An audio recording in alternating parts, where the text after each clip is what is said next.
Hi hello അസ്സലാമു അലൈക്കും. അപ്പോൾ ഇന്നത്തെ വീഡിയോയിലേക്ക് എല്ലാവർക്കും സ്വാഗതം. എന്തൊക്കെയുണ്ട് എല്ലാവരും വിശേഷങ്ങൾ? എല്ലാവർക്കും സുഖമല്ലേ? നമുക്കിവിടെ എല്ലാവർക്കും സുഖമായിരിക്കണം. അപ്പൊ നമ്മള് വീടിന് വന്നിട്ടുണ്ട് കേട്ടാ. നമ്മള് ഒരു ദിവസത്തിന് നമ്മളിവിടെ ഉണ്ടായിട്ടില്ല. മഴയൊക്കെ വരുന്നതുകൊണ്ട് പിന്നെ മുറുക്കന്റെ വീട്ടിൽ പോയി.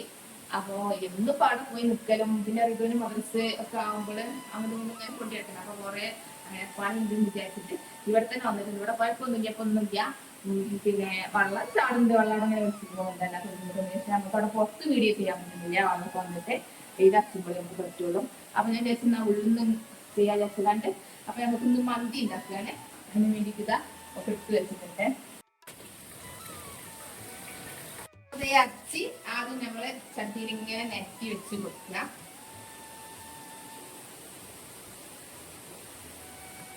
മന്തിക്ക് വലിയ കഷ്ണമായിക്കാണ്ട് മുറിച്ച് കൊടുന്നാളാന്ന് മുത്തുമോനോട് പറഞ്ഞതാവോൻ പറഞ്ഞിട്ടില്ല. എന്തിനാവും ചെറിയ കഷ്ണങ്ങൾ മന്തിക്ക് ഉണ്ടാക്കുമ്പോൾ നമ്മൾ വലിയ കഷ്ണങ്ങളാണ്.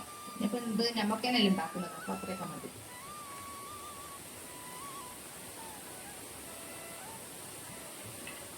അപ്പൊ നമ്മൾ ഇതിക്ക് 1.25 ടീസ്പൂണ് ചെറിയ ജീരകം ഉണ്ടല്ലോ, അത് ചതച്ച് വെച്ചതാണ്, അത് ഇട്ട് കൊടുക്കുക.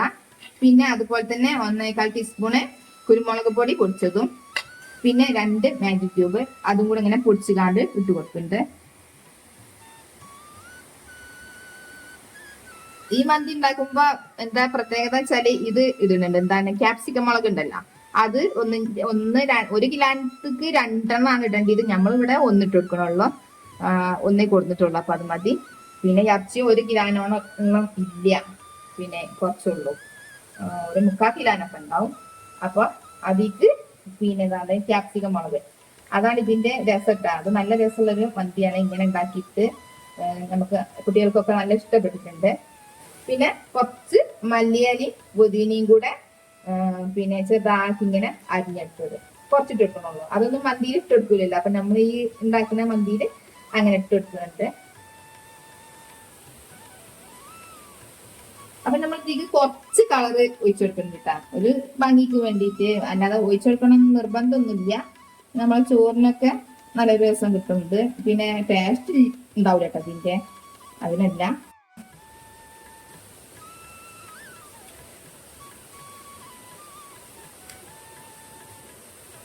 ഇതിന് കുറച്ച് സൺഫ്ലവർ ഓയിൽ ഒഴിച്ചു കൊടുത്തിട്ടുണ്ട്. 1 കപ്പ് നിറച്ചില്ല, കുറച്ച് കേട്ടോ. പിന്നെ വേറെ എണ്ണയൊന്നും നമ്മൾ ഒഴിച്ചു കൊടുക്കണില്ല, ഇത് മാത്രമേ ഉള്ളൂ. പിന്നെ ചോറ് വെക്കുമ്പോ അതിക്ക് ലേസം ഇങ്ങനെ ആ ചോറിൽ പിന്നെ വെള്ളത്തിൽ കുറച്ച് ഒഴിച്ചു കൊടുക്കുക, അല്ലാതെ വേറെ എണ്ണയിലൊന്നും ഒഴിച്ചു കൊടുക്കില്ല. അപ്പൊ ചോറിക്കൊന്ന് എണ്ണ ചേർന്ന് കിട്ടാൻ വേണ്ടി കുറച്ച് കൂടുതലായിട്ട് സൺഫ്ലവർ ഓയിൽ ഒഴിച്ചു കൊടുത്തിട്ടുണ്ട്. അപ്പൊ നമുക്കിത് കൈ വെച്ചിട്ട് നല്ലോണം ഒന്ന് കുഴച്ചു കൊടുക്കുക. കുറച്ച് സൺഫ്ലവർ ഓയിൽ കുറച്ച് മുന്നിൽ നിൽക്കുന്ന രീതിയിൽ നമ്മൾ ഒഴിച്ചു കൊടുക്കണം. പിന്നെ വേറെ ഓയിലൊന്നും ഒഴിച്ചു കൊടുക്കണില്ല, അതുകൊണ്ട് തന്നെ.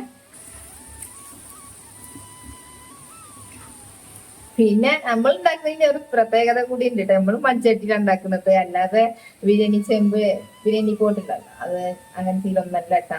നമ്മൾ ഇതിലാണ് ഉണ്ടാക്കുന്നത്. എന്നിട്ട് അടുപ്പം വെച്ചിട്ടാണ്. അപ്പൊ നമുക്കിത് ഇനി 1 മണിക്കൂർ റെസ്റ്റ് ചെയ്യാൻ വേണ്ടിയിട്ട് വെക്കുന്നുണ്ട്. എന്നിട്ട് നമ്മൾ ഇത് ഉണ്ടാക്കുന്നുള്ളൂ. ആ സമയം കൊണ്ട് നമുക്ക് പിന്നെ അരി ഉണ്ടല്ലോ, അത് വേവിച്ചെടുക്കാം. പിന്നെ എന്താ പറയാ, അത് ഞാൻ ഇവിടെ എടുത്തുക്കുന്ന അരി എന്താന്ന് വെച്ചാല് ഇതാണ് കേട്ടാ, ബസ്മതി റൈസ് തന്നെയാണ്. ഫ്രൈഡ് റൈസിന്റെ ഇല്ലേ, ഫ്രൈഡ് റൈസിന്റെ അരി ഇല്ലേ, വെള്ള അരി, അതാണ് എടുത്തിട്ടുള്ളത്. മന്തി അരി അല്ല, മന്തി അരി ചെറുതായിട്ട് ഇങ്ങനെ ചുവന്ന കളറാണ്. ഇത് ഞാൻ വെള്ള കളറിന്റെ അരിയാണ് എടുത്തിട്ടുള്ളത്. അപ്പൊ ഇത് 1 മണിക്കൂർ കുതിരാൻ വേണ്ടിയിട്ട് കഴുകി എടുത്ത് വെച്ചതാണ്. പിന്നെ ഇത് 1 മണിക്കൂർ കഴിഞ്ഞിട്ട് പിന്നെ ഞങ്ങൾക്ക് ഉണ്ടാക്കാം. അത് ഞാൻ കൊണ്ടപ്പോൾ വെള്ളം.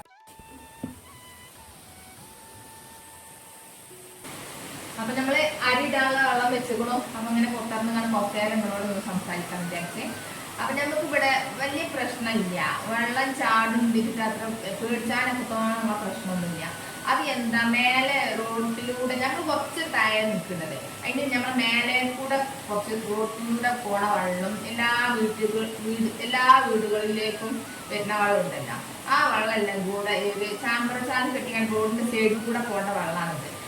അത് ഒരു തോട് മാതിരി കെട്ടി കൊടുത്തിട്ട് ചാമ്പത്താല് നമ്മൾ ഇങ്ങനെ കുത്തനെ ഇങ്ങനെ കെട്ടി കൊടുത്തിട്ട് വരുന്ന വെള്ളമാണ്. ഇപ്പൊ എല്ലാ വീട്ടിലത്തെ വെള്ളം തോട്ടത്തെ സൈഡത്തെ വെള്ളം എല്ലാം കൂടെ അങ്ങനെ വരുന്ന വെള്ളമാണ്. ഇത് നേരെ മറ്റേ ചാമ്പത്താല് കെട്ടി കൊടുത്ത റോഡിന്റെ സൈഡിലൂടെ ഇങ്ങനെ ചെറിയ കണലേക്കാണ് അങ്ങനെ എടുക്കില്ല. അങ്ങനെയൊക്കെ വെച്ചിങ്ങനെ അത്ര പ്രശ്നം നമുക്ക് വരുന്നില്ല. അപ്പൊ മേലൊക്കെ നന്നാക്കി ഇങ്ങനെ വന്നുകൊണ്ടിരിക്കും. നന്നാക്കിയിരിക്കണേ. അപ്പോൾ നമ്മളവിടെ നന്നാക്കാൻ വേണ്ടിയിട്ട് നീ തുടങ്ങിയപ്പോഴാണ് മഴ വന്നത്. അതുകൊണ്ടാണ് ഇത്ര പ്രശ്നം. അല്ലാതെ നമുക്ക് അത്ര പ്രശ്നമില്ല. ആദ്യമൊക്കെ കുറച്ചീച്ച വെള്ളമേ വന്നിട്ടുള്ളൂ. ഇതിപ്പോൾ എല്ലാ വെള്ളം കൂടെ ഇങ്ങനെ ശേഖരിച്ച് കൂട്ടി വന്നാൽ ഒരു ചോട് വെള്ളം ഉണ്ടാവില്ല, അങ്ങനെ വന്ന വെള്ളമാണ്. അപ്പോൾ ആ വെള്ളം പിന്നെ എന്താണ് ശരിയാക്കി കിട്ടിയാൽ നമുക്ക് ബുദ്ധിമുട്ടില്ല. അപ്പോൾ ഇവിടെ എല്ലാം കൂടി നിൽക്കാൻ സുഖമാണ്. നമുക്ക് ഉള്ള സ്ഥലത്തിൽ നമ്മൾ വീട് വെക്കുക. എല്ലാവരും ചോദിക്കുന്നത് എന്തിനാ പിന്നെ ഇത്ര കെതിട്ട് ഇങ്ങനത്തെ സ്ഥലത്തൊക്കെ വീട് വെക്കുന്നത്. നമുക്കുള്ളിടത്ത് നമ്മൾ വീട് വെക്കുക. പൈസയൊക്കെ കൊടുത്ത് വാങ്ങിക്കാണ്ട് ഉണ്ടാക്കണത്തിന് ഒരു വീട് വെക്കാൻ ചിന്തത്തെ കാര്യം നമ്മളൊക്കെ ഒന്നും കഴിയില്ല. അപ്പോൾ നമുക്കുള്ള സ്ഥലത്ത് ഒരു കുഞ്ഞിൻ ചെരുവ് നിരത്തി ഉണ്ടാക്കിയ സ്ഥലമാണ്. ആ സ്ഥലത്ത് ഇട്ട വീടാണ്. അല്ലാത്ത പ്രശ്നമൊന്നുമില്ല. ആ വെള്ളം നിന്നാൽ പിന്നെ നമ്മളെ ബുദ്ധിമുട്ട് തീരും. അത്രേ ഉള്ളൂ.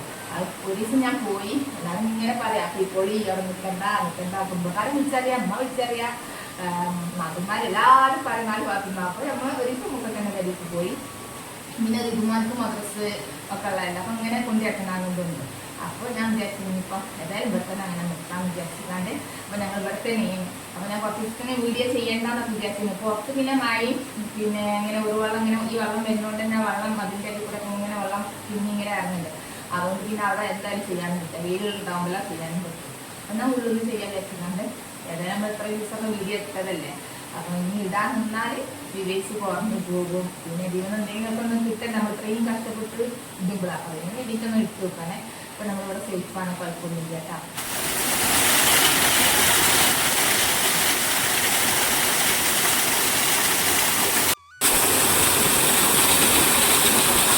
ഇപ്പോൾ കറണ്ട് പോയി. അപ്പോൾ വെളിച്ചം നല്ലോണം ഉണ്ട് കുറഞ്ഞു.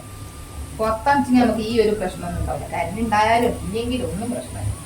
കറണ്ട് ഇല്ല. അപ്പോൾ നമ്മൾ കുറച്ച് ഏലക്കായ്, പട്ടി, കറാമ്പൂം കൂടി ഇതിലേക്ക് നമ്മൾ കുറച്ച് സൺഫ്ലവർ ഓയിൽ വെച്ചെടുക്കുന്നുണ്ട്. ചോറ് കട്ട പിടിക്കില്ല.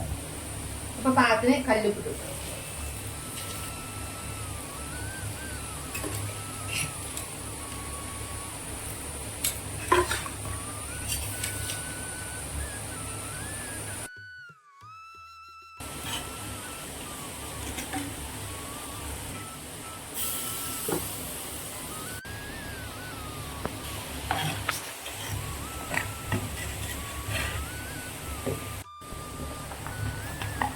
അപ്പൊ നമുക്ക് ചോറ് അടുക്കുമ്പോൾ നല്ല ഇട്ടക്കാം, ഊറ്റി വെക്കാം. ഈ ഇറച്ചി നമ്മള് 1 മണിക്കൂറിലും അതിന്റെ ഏറെ ഇരിക്കണം കേട്ടാ. ഇനി ഇത് നമുക്ക് അടുത്ത് കാണിച്ചു. ഇനി അവിടെ കിടുന്നത് അത് കുറച്ചു നേരം ഇങ്ങനെ വേവട്ടെ.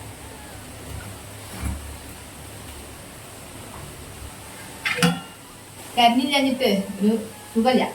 ഇതിന്റെ അത്ര രസം ഉണ്ടാവില്ല ഇന്നത്തെ വീഡിയോ.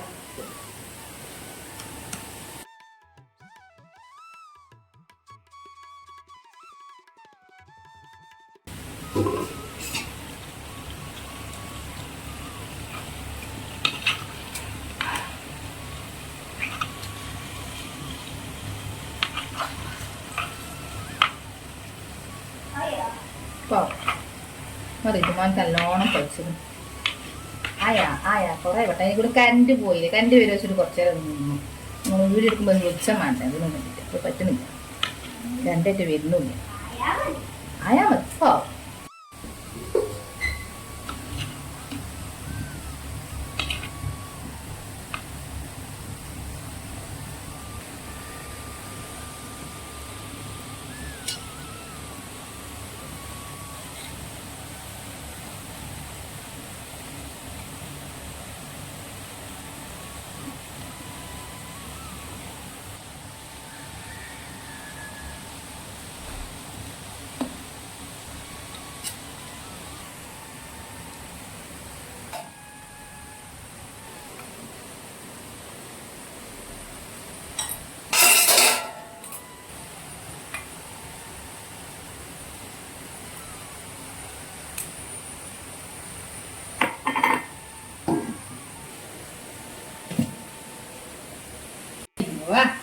ബെസ്റ്റ്. എല്ലാവരും വരവല്ലേണ്ടത് എല്ലാം പണി കഴിഞ്ഞിട്ടാണ് വന്ന് കണ്ടത്. ഏതായാലും നിങ്ങൾ ക്ലിയർ ചെയ്യാതെ കിട്ടണം. അങ്ങനെ കണ്ടോ, നമുക്ക് ആവശ്യം നേരത്തെ വരില്ല അല്ലേ.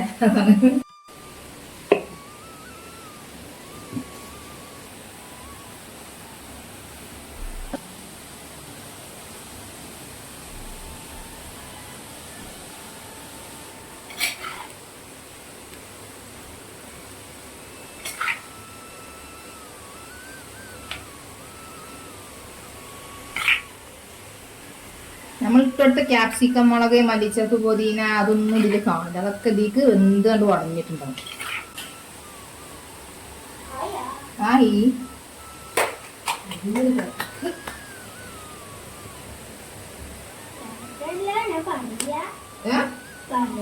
എന്ത്